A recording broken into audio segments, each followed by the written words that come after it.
Last night, I was in a battle of epic proportions. Namely, that I was playing Adult League Softball, and I swung and did something, I don't know what, but now my whole leg just feels like it wants to fall off. Hopefully it's just a pulled muscle, but I could have really used some Logi help. And it's kind of funny because I was already planning to do a video about Logi, which, if you're not familiar, are the healers of Eve Echoes. And then I hurt myself, and it was just kind of ironic. So we're just going to go ahead and record this, even though I'm hopped up on a lot of Advil, and I'm sure it's going to be entertaining. So let's talk today about the way that you keep the entire fleet alive as a Logi pilot.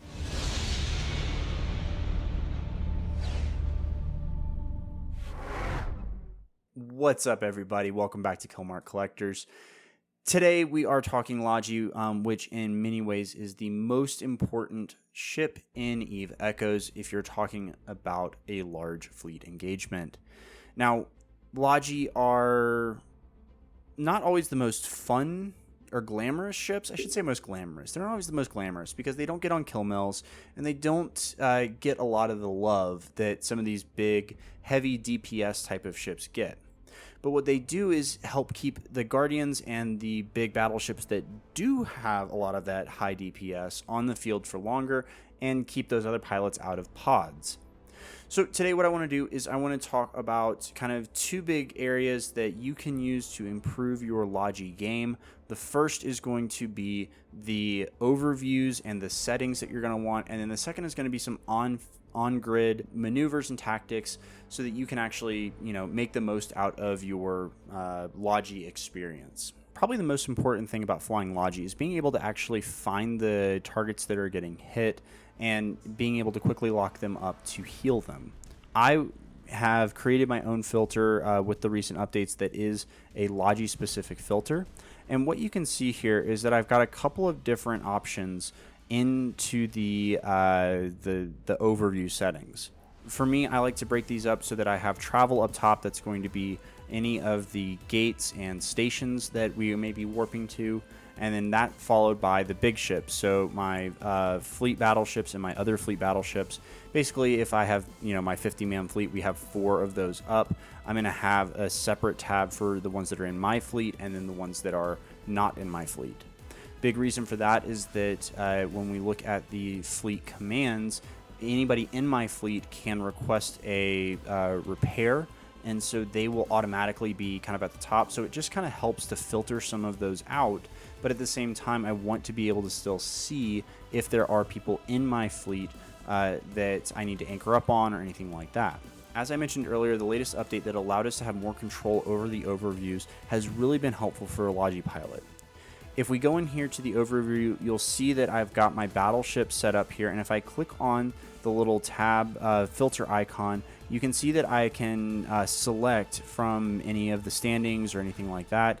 And in this particular one, because this is my battleships that are not in my fleet, I've actually selected just the Corporation, Alliance, and anybody that's friendly to be able to see in this overview. Now, the same thing, I did the exact same thing when I went to the fleet battleships. The only difference was that instead of having everybody else selected, I only selected that purple fleet icon because I only want to see what's in my fleet. Now, likewise, I do have battle cruisers and other fleet battle cruisers. The reason, again, here is that this is likely going to be a lot of my Guardians with the Ferox Guardians or Drake Guardians or whatever you're flying, and then the Logi pilots as well. So, again, I like to break those up separately. If I'm flying Logi, I'm not going to be concerned about the smaller ships. It's not that I don't love you tackle pilots, but you're going to be more reliant on speed, and by the time, if you are getting targeted and hit, by the time I try to lock you up, you're probably going to be dead already. Sorry. With that being said, I do also have an Allies tab, an Enemy tab, and then a Planets tab.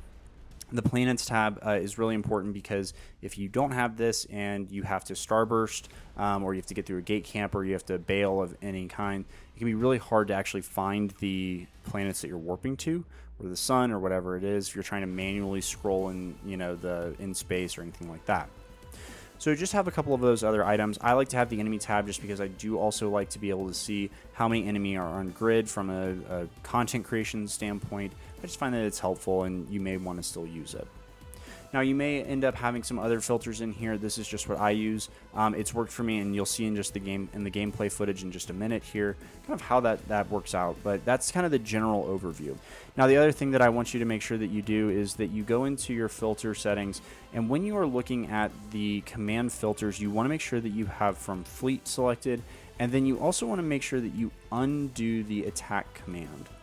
Now as a Logi pilot, you are going to be getting a lot of repair commands and navigation commands. If you end up leaving the attack commands on there, there's a good chance that you either miss a repair ping because they're going at basically the same time, or you end up locking up an enemy and, I don't know, maybe you start repping the enemy. Probably not going to put you in your good graces. So that's the start, and that's the overview. I am going to go ahead and jump in, and let's talk about some of the tactics and tricks that you are going to need as a Logi pilot. Now, the number one thing that you're going to be managing as a Logi pilot is your cap. And so I want you to be thinking about that cap as the most important resource that you are going to have. And the things that are going to drain that are going to be your prop mod, your reps obviously, and then any enemy newts. The way that we're going to combat most of this is that we are going to fit a cap battery. At least that's, again, my preference in our current doctrine. The way that you use this is especially going to be for that initial burst. Don't be afraid to use this if you're full, because what happens is it will burn through that first, and then you will still have your cap. And if you're trying to use all of your reps at once or anything like that, going ahead and activating that cap battery will give you a little bit more time to use other mods, and then again you'll have a 60-second cooldown and you'll be able to use it again. So it's basically free cap, and again, if you have all of your reps going at once, you will end up burning through that cap pretty quickly. The other things are your prop mods, and this is where being a Logi pilot is really, really important, that you pay attention to what mods are on and you don't leave things on, or you don't leave yourself in recharge mode, because a lot of times fleets are going to be moving around and you can get left behind very easily. Now with recharge mode, it does slow you significantly, and so while you can use this if you are in a large fleet engagement, I typically recommend that, especially if you're new to playing Logi, that you don't touch that recharge mode at all. The only time that you should be doing that is if you are stopped, if you are, at a brawled zero on a gate or something like that, and you feel confident that you are not going to be moving. But 99% of the time, you should not touch that recharge mode when you are playing as a Logi pilot in a big fleet.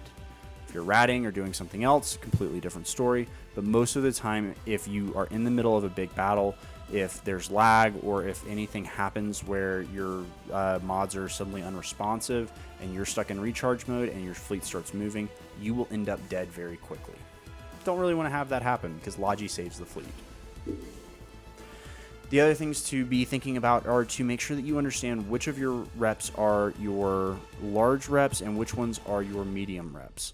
Now, I typically will organize my mods so that my medium reps are in the lower right-hand corner closest to the recharge mode. I know that I have 2 of them, so I'm going to have those 2 right next to each other, and those are going to be kind of my my drip campaign, if you will, where I'm probably going to leave those on my main Guardian, or, if there's in this case, there was a Nightmare, I left those on and I just let them kind of keep rolling.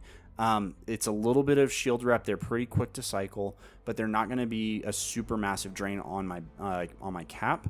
And then what I do is I will actually leave the other mods as more of a pulse, and I use them when I need them, as opposed to just leaving them on all the time. The other big thing that you want to do is only try to lock up 3 or 4 targets at a time if you can. If you are going to be in a big fight and you know that, all of the Guardians are there already and you can pre-lock them, great, but make sure that you're leaving at least 1 slot open on your targets, so that if somebody does call for reps, you can quickly lock them up and you still have a slot available. The other thing with that is I also will try to not have all of my reps going at all times, so that, again, if I do get somebody who needs a quick pop of extra shields or anything like that, I have a mod that is ready to go, and I can give them at least a little bit to try to save them or try to help them out if they're being focused and primary down.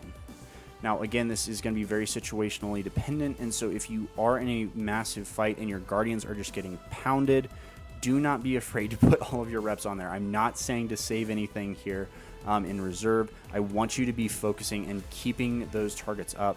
This is really more for if, for example, your guardian is not really dipping below 80, 75, 80% health, then maybe keep something in reserve so that you can, again, be both conserving cap and you'll have an availability in case somebody gets out of a bubble. The last thing that I'm going to say here is that you want to be looking at your not just your overview and the targets that are inside of the bubble, but also kind of pay attention to people outside. There's going to be disconnects. There's going to be people who get scrammed or webbed or anything like that. Be having an eye out into the broader reaches of space so that you can actually keep an eye on, you know, other ships or battleships or valuable targets that may be falling outside of that bubble, and you can help keep them alive until they're able to get back into safety underneath the larger guardian. So that's it, guys. I hope this helps. I hope that it gives you some tips to fly Logi more effectively. I know that this wasn't really a fittings video. I think there's plenty of those out there, so I'm not going to worry too much about that right now. But if you guys do want to see the specific fits for how I run my Logi, both on PvE and PvP, let me know down in the comments below, and I may make a video about that as well. But until next time, thank you guys so much for watching. I hope you enjoyed this. As always, like, subscribe, leave comments, do all the things that make you happy, but also make me happy. I really appreciate it. And until next time, remember, kill marks last forever. I really like that. That might be the new catchphrase. Fly safe, kill marks last forever, whatever it is. Have a great day, and I'll talk to you guys later.